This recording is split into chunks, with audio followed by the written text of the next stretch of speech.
Capítulo 10. La octava elección de Díaz por unanimidad.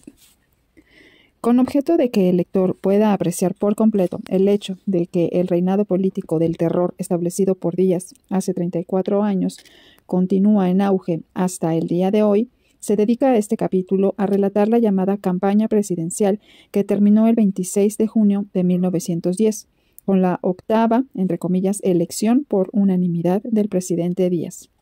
Con el fin de que la autenticidad de este relato quede fuera de duda, se ha excluido toda información que haya llegado por medio de rumores, chismes, cartas y noticias personales.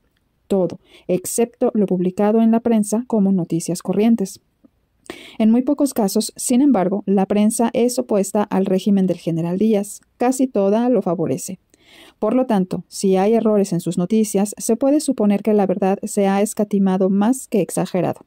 Se puede asegurar también que como las noticias se han tomado de los periódicos que se publican en México, donde están bajo la censura policíaca, habrán ocurrido otros muchos incidentes similares o peores que no se ha permitido que aparezcan en letra de imprenta.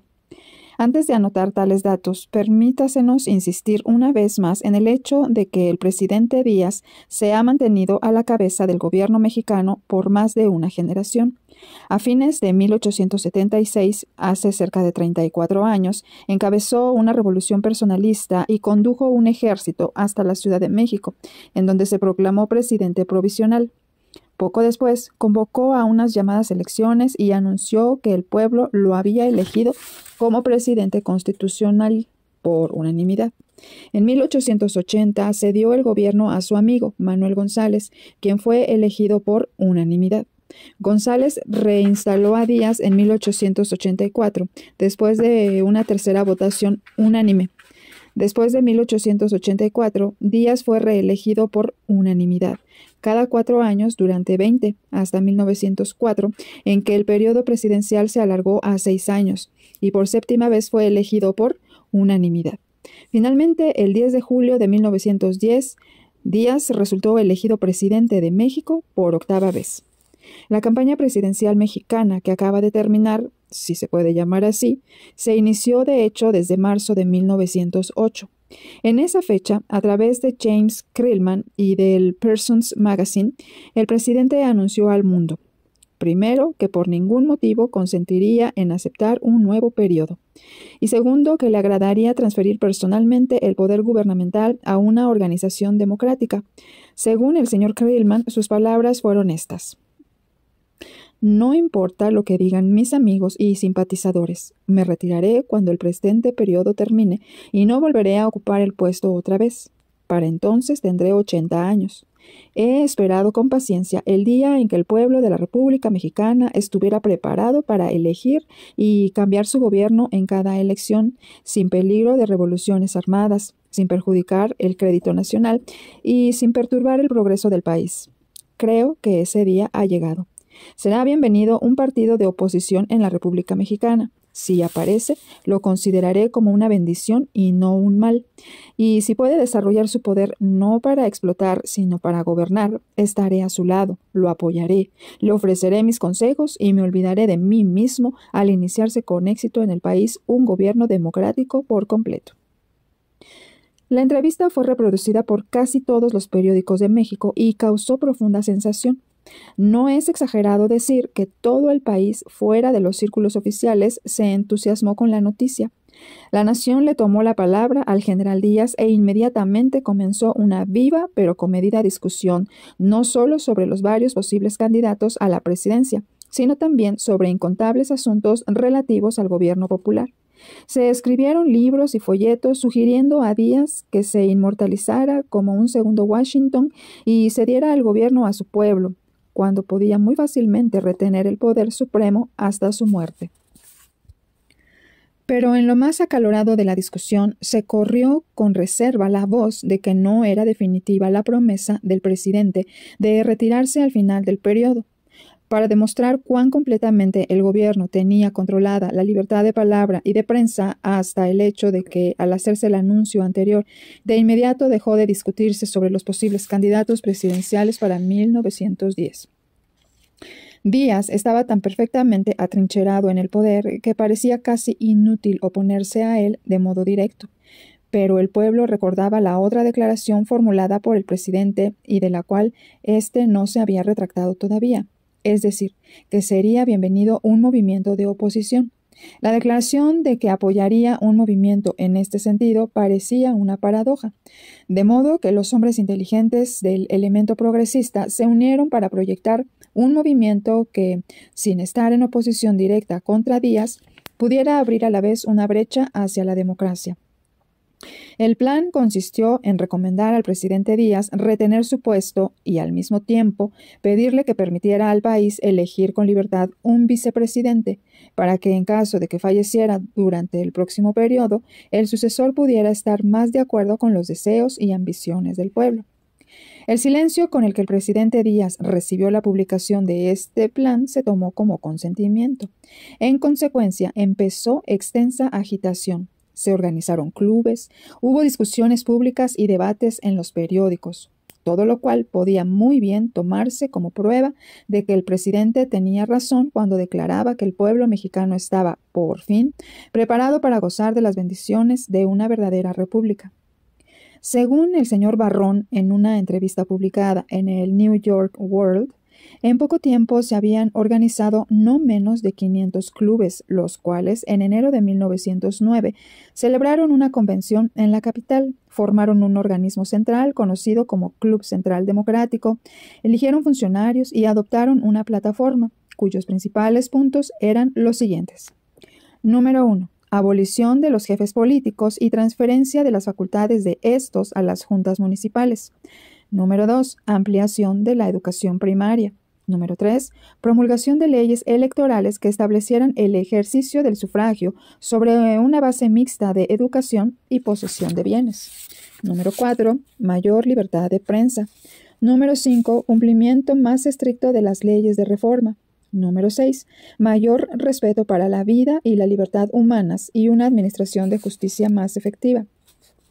Número 7. Legislación que permitiera a los obreros percibir indemnización económica de sus patrones en caso de accidentes de trabajo y que capacitara al público para entablar demandas contra las compañías de transportes y otras sociedades de servicio también por accidentes.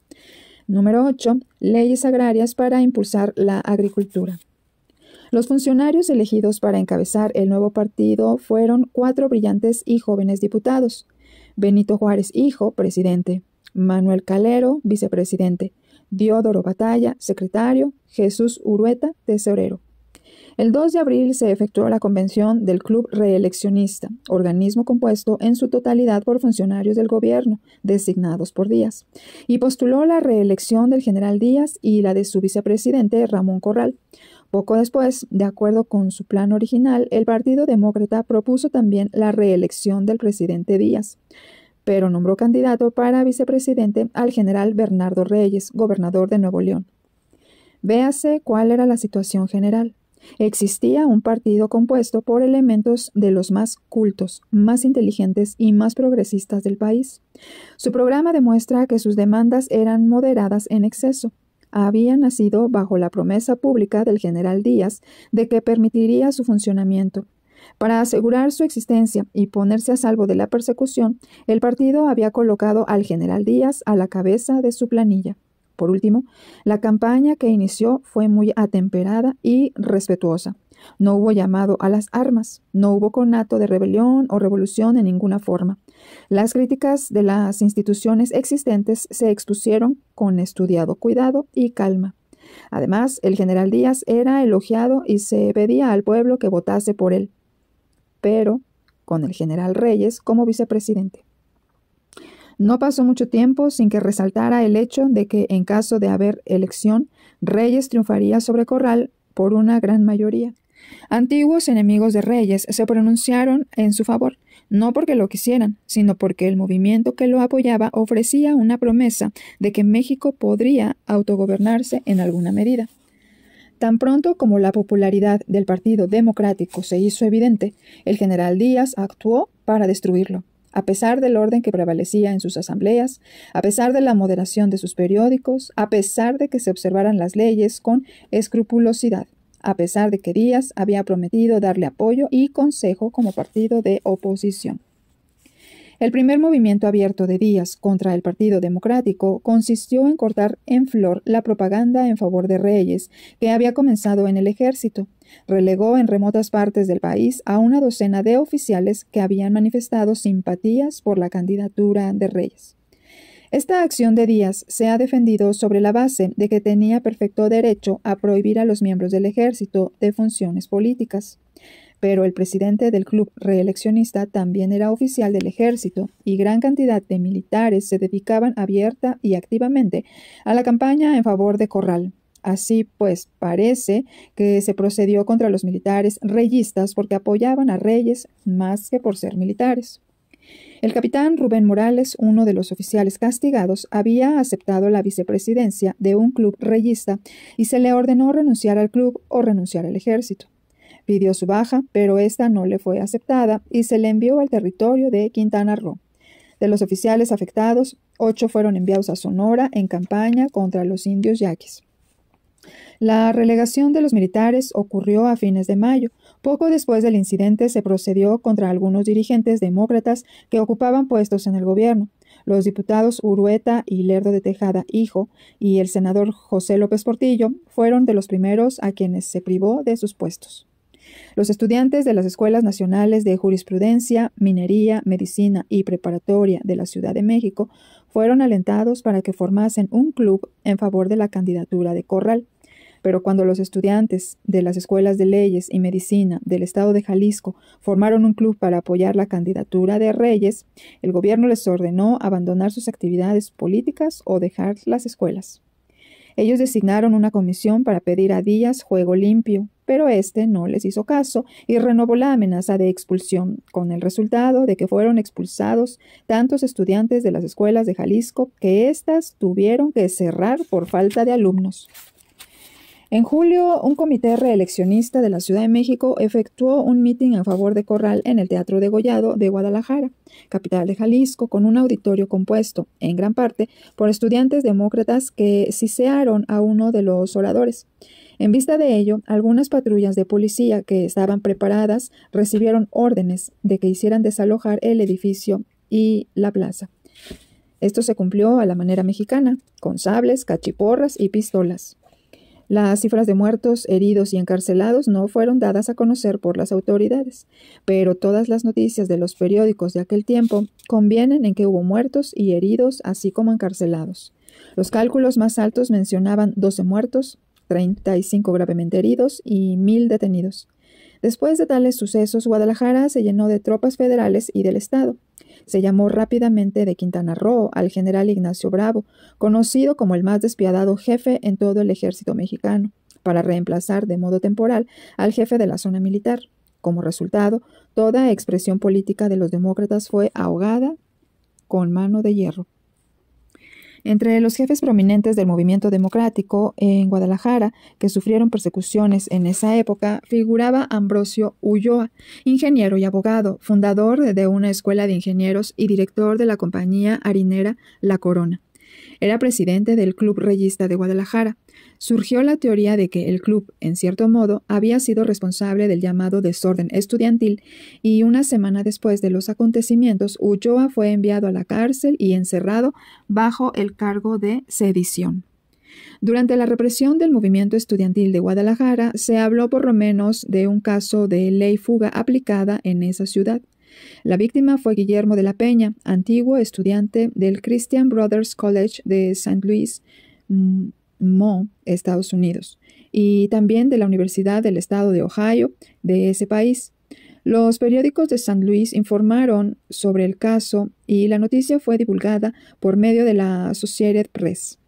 El relato decía en parte: estaba Peña en su casa de campo cuando un oficial de rurales lo invitó a que lo acompañase. Montó en su caballo y salió con él. Al día siguiente, unos sirvientes encontraron su cadáver acribillado a balazos. El 7 de septiembre, el diputado Heriberto Marrón, quien había criticado moderadamente a Díaz en una carta abierta, huyó del país y fijó su residencia en Nueva York. Un periódico mexicano informó que algunos miembros de la policía secreta de Díaz embarcaron por la fuerza a Barrón en un vapor de la Ward Line en Veracruz y lo obligaron a salir del país, pero aquel declaró en los periódicos de Nueva York que había huido para no ser detenido. Algunos meses después suplicó que lo dejasen volver a su hogar, pero se le contestó que tenía que permanecer en el exilio hasta la muerte del presidente de México. La perversidad del crimen de Barrón puede juzgarse por los siguientes párrafos, los más atrevidos de su carta abierta.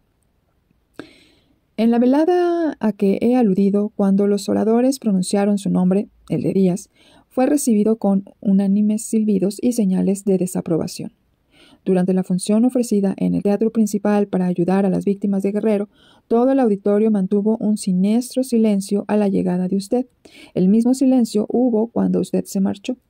Si tuviera usted ocasión, como yo la tengo, de mezclarse con reuniones y grupos de gente de diferentes clases, no todos reyistas, oiría usted, señor presidente, expresiones de indignación contra usted que se manifiestan francamente en todas partes.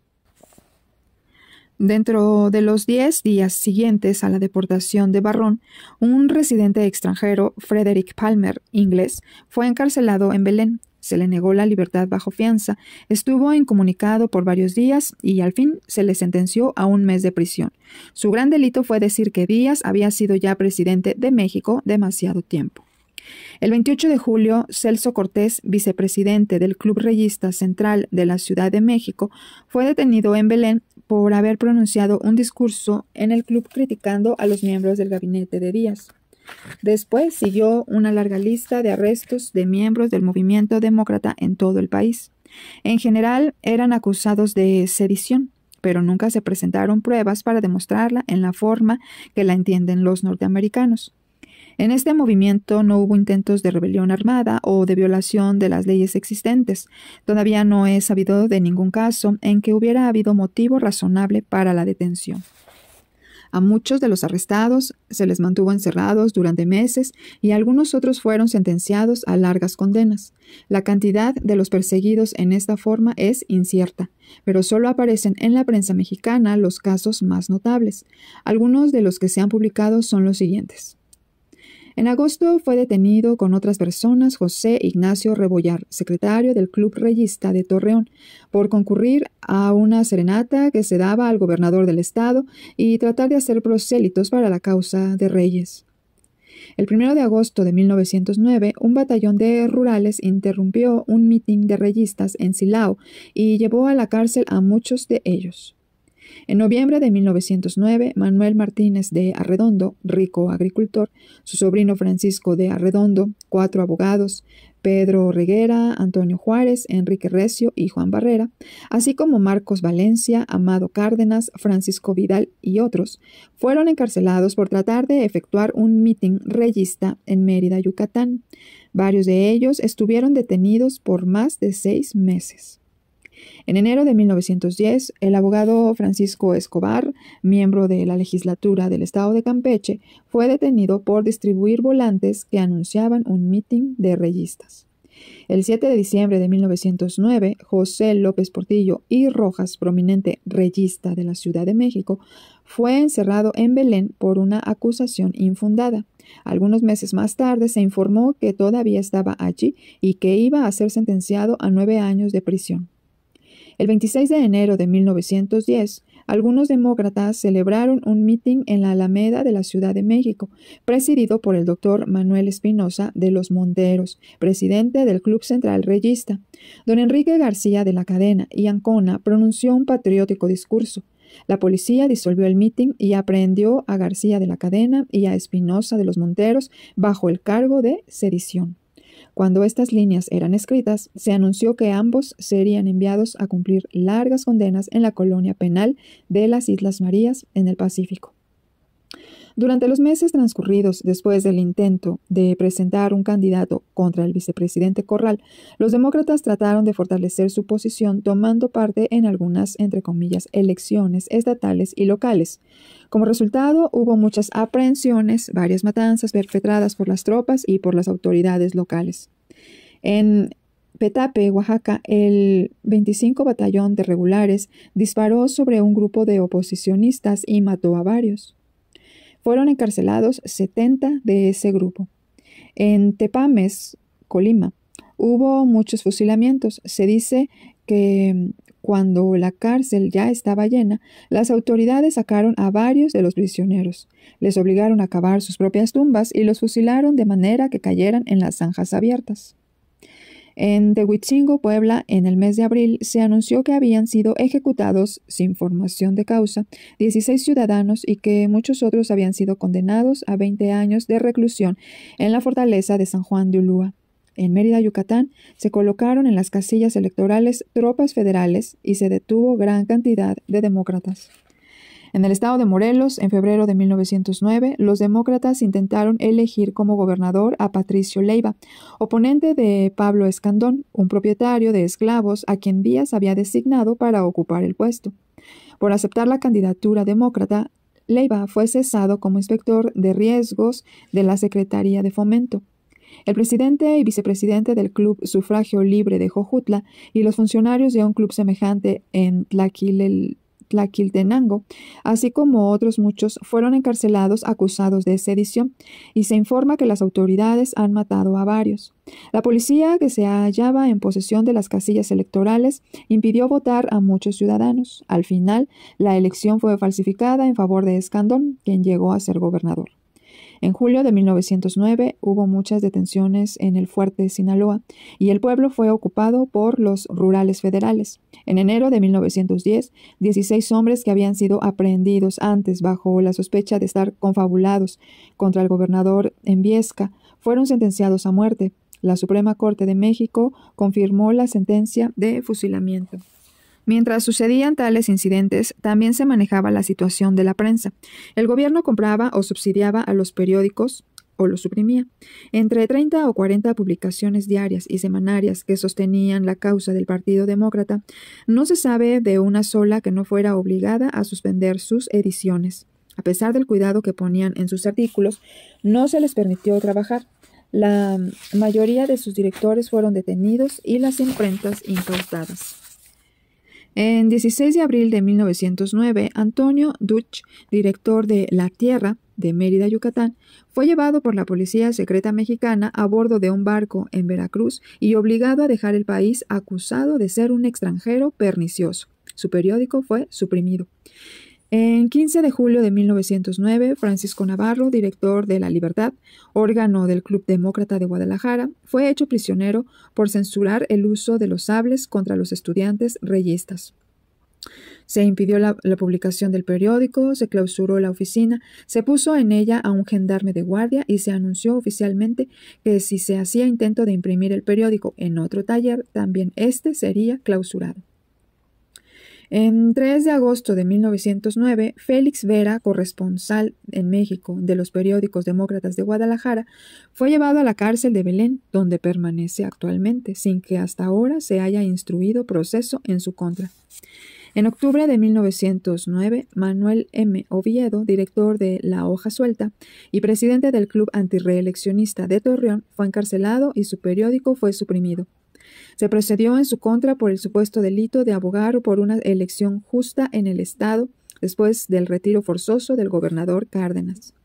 En noviembre de 1909, Martín Stecker, súbdito alemán, director de El Trueno de Linares, Nuevo León, fue encarcelado bajo el cargo de difamación y se clausuró su periódico. Stecker era solo un reyista tibio, pero para aprenderlo se adujo que Linares era un buen campo para la propaganda periodística y algunos miembros de la maquinaria de Díaz querían tener el privilegio exclusivo de explotarlo.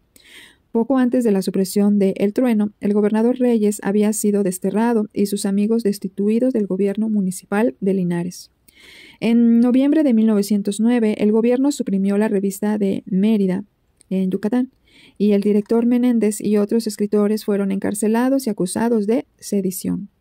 Más o menos en la misma época se clausuraron otros 2 periódicos de Mérida, Yucatán Nuevo, cuyos directores Fernando M. Estrada y Ramón P. Ovide están todavía en la cárcel, y La Defensa Nacional, cuyos directores Calixto M. Maldonado y César A. González fueron acusados de provocación a la rebelión.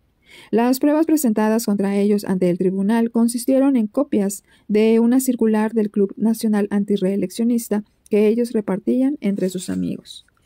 En febrero de 1910, Heriberto Frías, director de El Correo de la Tarde, fue expulsado de Mazatlán porque publicó la noticia de que en las llamadas elecciones de Sinaloa se permitió que votasen por los candidatos del gobierno a muchachos de 10 y 12 años, mientras que algunos votantes de la oposición con 40 y 50 años de edad fueron rechazados con el pretexto de que eran demasiado jóvenes para votar.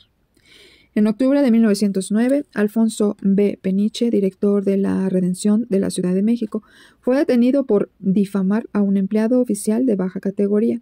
A pesar de su encierro, Peniche logró continuar su publicación por algún tiempo, aunque para hacerlo le fue preciso pasar sus originales a través de las rejas de la prisión. Al poco tiempo de estar en Belén, publicó un artículo para exigir que se investigaran las condiciones imperantes en esa cárcel. Denunció que en ella se usaba con los prisioneros un instrumento de tortura llamado la matraca. Esto se tuvo en cuenta, sin duda, para imponer a Peniche un castigo con extrema severidad.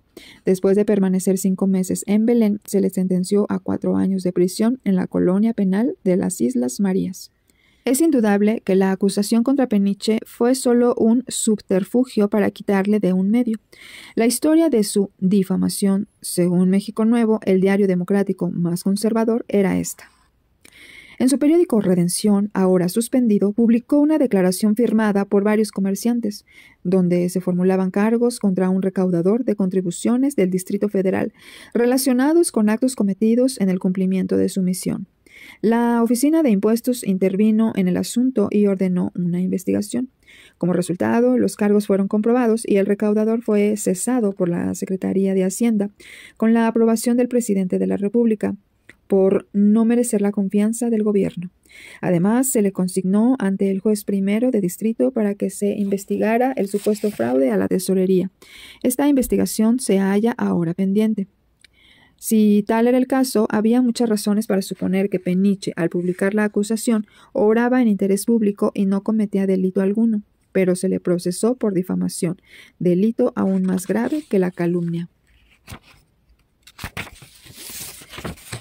El Diario del Hogar de la Ciudad de México, viejo y conservador, que ha apoyado la causa de los demócratas, publicó también un relato de la deportación de Peniche, el cual apareció bajo el título de Cuidado periodistas. Las autoridades obligaron inmediatamente a suspenderlo. Fueron encarcelados el propietario Filomeno Mata, hombre de edad avanzada ya retirado de la vida activa, su hijo Filomeno Mata, gerente y el jefe del taller. Un mes más tarde se dijo que el padre e hijo todavía se hallaban presos y que el primero se estaba muriendo a causa de los malos tratos recibidos a manos de los carceleros. Algún tiempo después, en marzo de 1910, el gobierno impuso la suspensión de México Nuevo. Sin embargo, renació más tarde y es el único periódico demócrata que ha sobrevivido a la campaña de Reyes. Paulino Martínez era uno de los más viejos y mejor conocidos periodistas de México. Sus periódicos fueron los únicos de oposición a la política del gobierno que habían podido capear la tormenta de persecuciones contra la prensa en los últimos años. Durante mucho tiempo, según me dijo el mismo Martínez, sus periódicos La Voz de Juárez y El Insurgente se mantuvieron con la táctica de evitar siempre el hacer críticas directas contra los altos funcionarios o contra las acciones del general Díaz. Sin embargo, en la campaña contra el movimiento demócrata, estos periódicos tuvieron la suerte de los demás. Cuando el gobierno inició su acción contra Martínez, este periodista tenía 3 semanarios: La Voz de Juárez, El Insurgente y El Chinaco, y un diario, El Antirreeleccionista, todos en la Ciudad de México.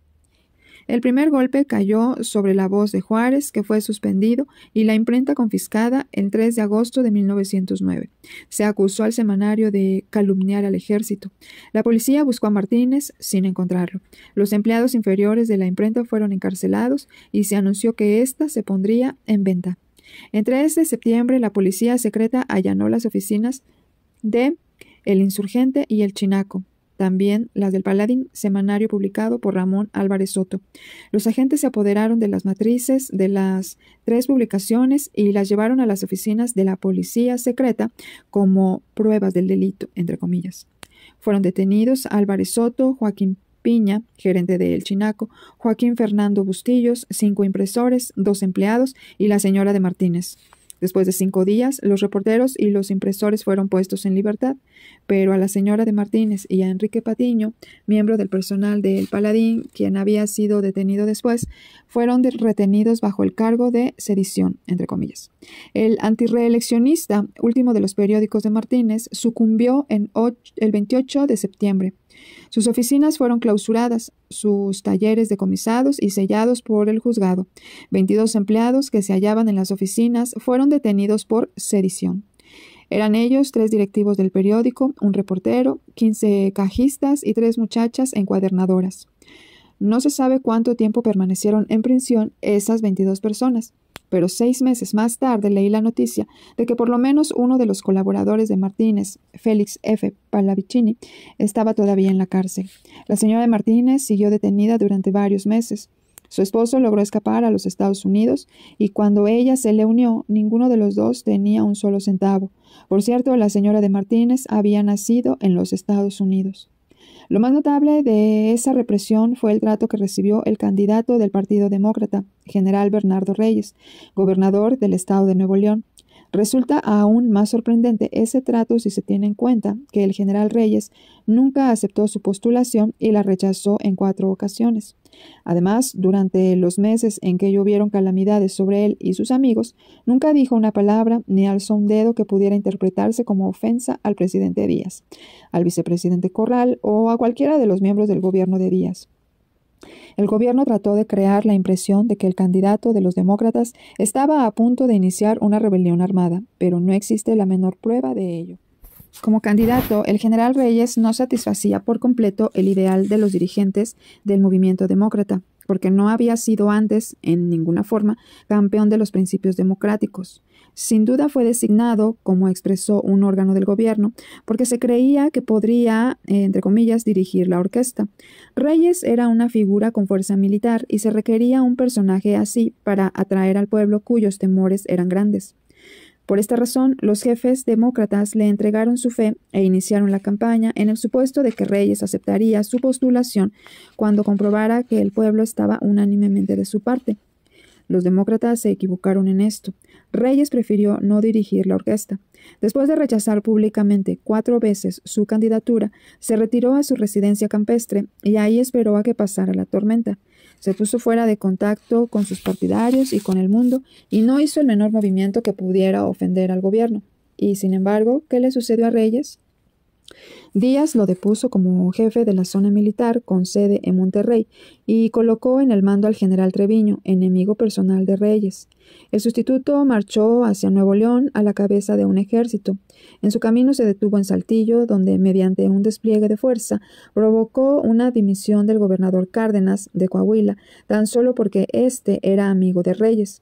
Después lanzó sus fuerzas contra Monterrey y derrocó al gobierno local, así como a las autoridades municipales de todo el estado.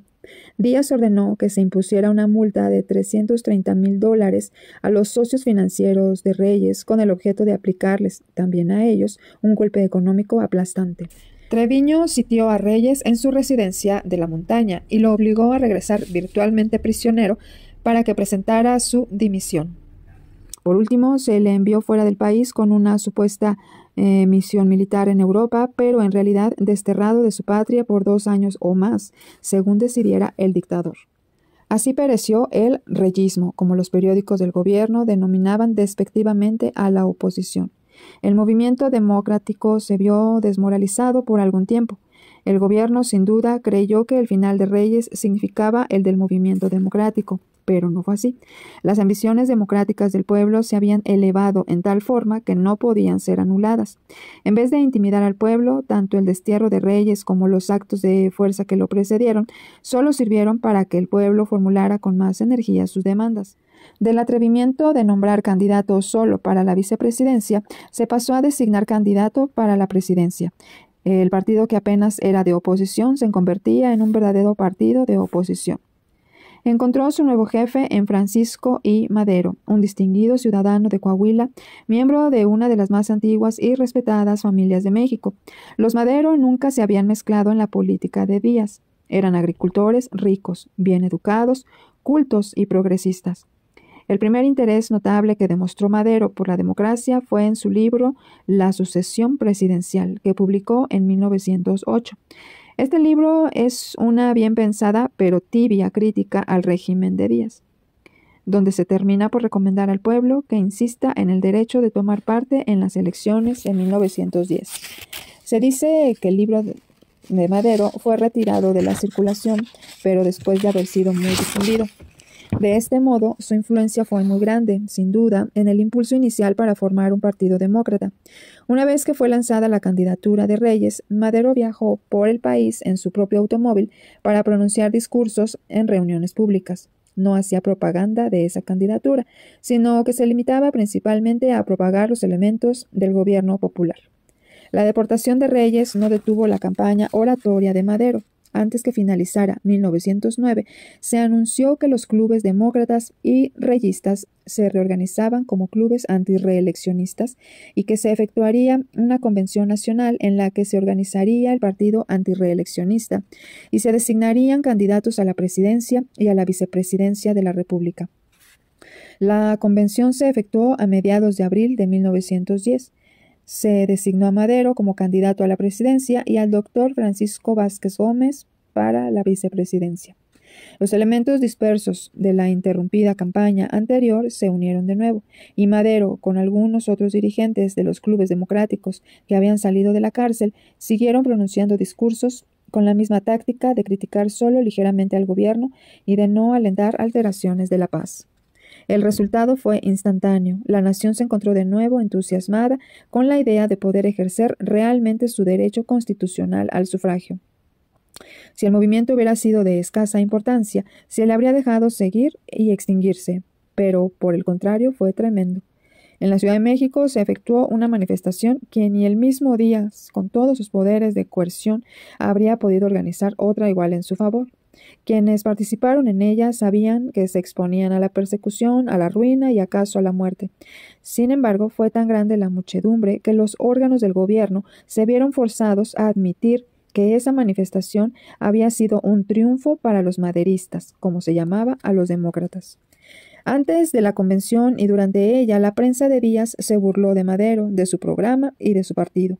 Dijo que eran demasiado insignificantes para tenerlos en cuenta. Pero aún antes de que los delegados demócratas regresaran a sus puntos de origen, el movimiento había crecido en proporciones tan grandes que el gobierno procedió en su contra, como había procedido contra los reyistas antes del destierro de Reyes. Todos los miembros de los clubes antirreeleccionistas fueron llevados a la cárcel. Los periódicos progresistas que quedaban y que se atrevieron a apoyar la causa democrática fueron suprimidos. Se usó el poder de la policía para disolver los clubes, interrumpir las reuniones públicas e impedir las recepciones que se organizaban en honor de los candidatos del partido en sus viajes por el país. Tan severa fue esta persecución que el abogado Roque Estrada, uno de los más prominentes oradores antirreeleccionistas, dirigió una carta abierta a Díaz en 21 de mayo suplicándole que interviniera para garantizar los derechos constitucionales. Esta carta fue seguida por otra de Madero, concebida en términos similares. Al relatar algunos de los ultrajes de que se había hecho víctimas a sus amigos, Estrada decía en parte: cuando el delegado en Cananea, Sonora, regresaba a su casa, fue detenido, lo mismo que algunos presidentes de nuestros clubes. En Álamos, Sonora, fueron arrestados ciudadanos independientes y se martirizó a un periodista y a su familia, en Torreón, en Coahuila, en Monterrey y en Orizaba. Los derechos de asociación y reunión han sido violados descaradamente. Por último, en la atormentada ciudad de Puebla, inmediatamente después de la visita que los candidatos del pueblo hicieron en los días 14 y 15 del corriente mes, comenzó una época de terror capaz de destruir la reputación de la más sana y sólida administración. En la ciudad de Zaragoza, muchos ciudadanos independientes han sido puestos en prisión, otros han sido consignados al ejército, como en el caso del señor Díaz Durán, presidente de un club antirreeleccionista, y otros se han visto en la necesidad de abandonar sus hogares para escapar a la furia de las autoridades. Algunos de los ultrajes mencionados en la carta de Madero son los siguientes. En Coahuila, los funcionarios públicos han prohibido arbitrariamente demostraciones en nuestro honor, impidiendo también la divulgación de nuestros principios. Lo mismo ha sucedido en los estados de Nuevo León, Aguascalientes y San Luis Potosí. En los estados de Sonora y Puebla, las condiciones son graves. En el primero, un periodista independiente, César del Bando, ha sido encarcelado. En Cananea, las persecuciones contra los miembros de mi partido son extremadas, y según las últimas noticias recibidas de allí, se ha encarcelado a más de 30 individuos, entre ellos toda la junta directiva del Club Antirreeleccionista de Obreros, 3 de los cuales han sido forzados a enlistarse en el ejército.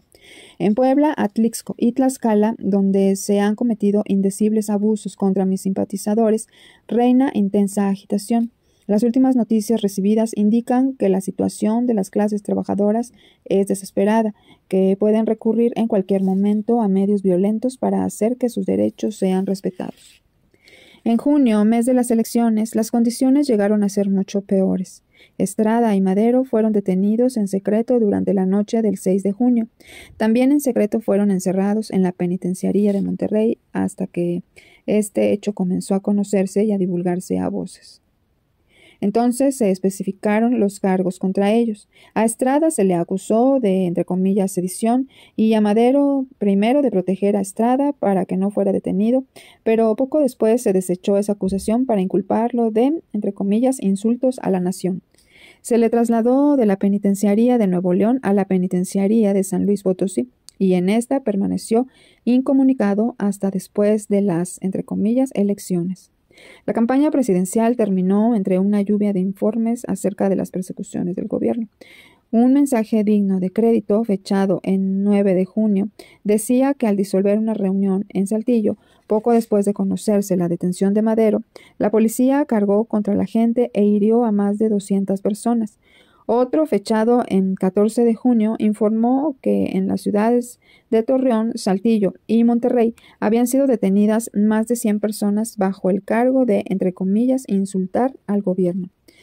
Que en Ciudad Porfirio Díaz habían sido aprehendidos 47 ciudadanos prominentes en un solo día, y que se había iniciado un gran éxodo de ciudadanos de las plazas fronterizas hacia los Estados Unidos, por temor a ser arrestados. Otro mensaje más, fechado en 21 de junio, señaló que en el norte del país se habían efectuado más de 400 detenciones el día anterior a esa fecha y que se mantendrían incomunicados a más de 1,000 presos políticos hasta después de las elecciones. En el día de las elecciones, entre comillas, había soldados y rurales en cada ciudad, pueblo o ranchería. Algunas casillas electorales se instalaron realmente aquí y allá, y se llevó a cabo una farsa de elecciones. Los soldados vigilaban las casillas y cualquiera que se atreviera a votar por candidatos que no fueran los gubernamentales sabía que se arriesgaba al encarcelamiento, a la confiscación de sus propiedades y aún a la muerte. Por último, el gobierno cumplió con la formalidad de contar los votos, y a su debido tiempo se anunció al mundo que el pueblo mexicano había elegido a Díaz y a Corral, entre comillas, prácticamente por unanimidad.